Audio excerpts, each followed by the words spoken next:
ಪಂದ್ಯ ಸೋತ ಬೆನ್ನಲ್ಲೇ ಕಣ್ಣೀರಿಟ್ಟ ವೈಭವ ಸೂರ್ಯವಂಶಿ. ನಮಸ್ಕಾರ ಜನರಲ್ ಟಿವಿ ಕನ್ನಡಕ್ಕೆ ವೀಕ್ಷಕರೇ, ಇದೇ ತರಹದ ಇಂಟ್ರೆಸ್ಟಿಂಗ್ ಮಾಹಿತಿಗಳನ್ನು ಪಡೆಯೋದಕ್ಕೆ ನಮ್ಮ ಚಾನಲ್ಗೆ ಈಗಲೇ ಸಬ್ಸ್ಕ್ರೈಬ್ ಆಗಿ. IPLನ ಎರಡನೇ ಕ್ವಾಲಿಫೈಯರ್ ಪಂದ್ಯ ಭಾವುಕ ಕ್ಷಣಗಳಿಗೆ ಸಾಕ್ಷಿಯಾಗಿದೆ. ನಿನ್ನೆ ನಡೆದ ರಾಜಸ್ಥಾನ ರಾಯಲ್ಸ್ ಹಾಗೂ ಗುಜರಾತ್ ಟೈಟನ್ಸ್ ನಡುವಿನ ಈ ಒಂದು ಪಂದ್ಯದಲ್ಲಿ 15 ವರ್ಷದ ವೈಭವ ಸೂರ್ಯವಂಶಿ ಅವರು ಏಕಾಂಗಿಯಾಗಿ ಹೋರಾಟವನ್ನು ಮಾಡಿದರೂ ಕೂಡ ತಂಡವನ್ನು ಫೈನಲ್ಗೆ ಕೊಂಡೊಯ್ಯೋದಕ್ಕೆ ಸಾಧ್ಯವಾಗಲಿಲ್ಲ.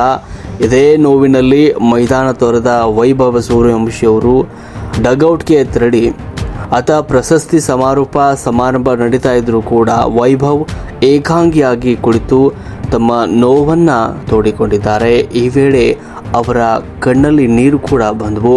ಇನ್ನು ಈ ಬಾರಿ IPLನಲ್ಲಿ ರಾಜಸ್ಥಾನ ರಾಯಲ್ಸ್ ತಂಡ ಪ್ಲೇ ಆಫ್ ಹಂತಕ್ಕೇರೋದಕ್ಕೆ ಮುಖ್ಯ ಕಾರಣ ಅಂದರೆ ಅದು ವೈಭವ ಸೂರ್ಯವಂಶಿ ಅವರು. ಯಾಕಂದರೆ ಇವರು 16 ಇನ್ನಿಂಗ್ಸ್ಗಳಲ್ಲಿ ಬರೋಬ್ಬರಿ 776 ರನ್ನನ್ನು ಗಳಿಸಿದ್ದಾರೆ. ಈ ಮೂಲಕ ರಾಜಸ್ಥಾನ ರಾಯಲ್ಸ್ ತಂಡವನ್ನು ಎರಡನೇ ಕ್ವಾಲಿಫೈಯರ್ಗೆ ಕೊಂಡೊಯ್ಯಲು ಇವರು ಕೂಡ ಪ್ರಮುಖ ಪಾತ್ರವನ್ನು ವಹಿಸ್ಕೊಂಡಿದ್ರು. ಅಷ್ಟೇ ಅಲ್ಲದೆ ಎರಡನೇ ಕ್ವಾಲಿಫೈಯರ್ ಪಂದ್ಯದಲ್ಲಿ ಒಂದು ಜವಾಬ್ದಾರಿಯುತ ಆಟವನ್ನು ಕೂಡ ಇವರು ಆಡಿದರು.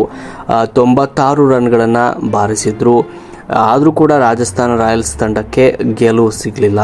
ಇದೇ ನೋವಿನೊಂದಿಗೆ ಕುಳಿತಿರುವ ವೈಭವ ಸೂರ್ಯವಂಶಿಯವರ ವಿಡಿಯೋ ಸೋಷಿಯಲ್ ಮೀಡಿಯಾದಲ್ಲಿ ವೈರಲ್ ಆಗಿದೆ. ಅವರು ಕಣ್ಣೀರು ಹಾಕ್ತಾ ಇರುವ ಒಂದು ವಿಡಿಯೋ ಕೂಡ ವೈರಲ್ ಆಗಿದೆ. ಇನ್ನು ಈ ಪಂದ್ಯದಲ್ಲಿ ಮೊದಲು ಬ್ಯಾಟ್ ಮಾಡಿದ ರಾಜಸ್ಥಾನ ರಾಯಲ್ಸ್ ತಂಡ 20 ಓವರ್ಗಳಲ್ಲಿ 214 ರನ್ನನ್ನು ಗಳಿಸಿದ್ರು. ಈ ಗುರಿಯನ್ನು ಗುಜರಾತ್ ಟೈಟನ್ಸ್ 18.4 ಓವರ್ಗಳಲ್ಲಿ ಚೇಸ್ ಮಾಡಿ 7 ವಿಕೆಟ್ಗಳ ಭರ್ಜರಿ ಜಯವನ್ನು ಸಾಧಿಸಿ ಫೈನಲ್ಗೆ ಲಗ್ಗೆ ಇಟ್ಟಿದೆ.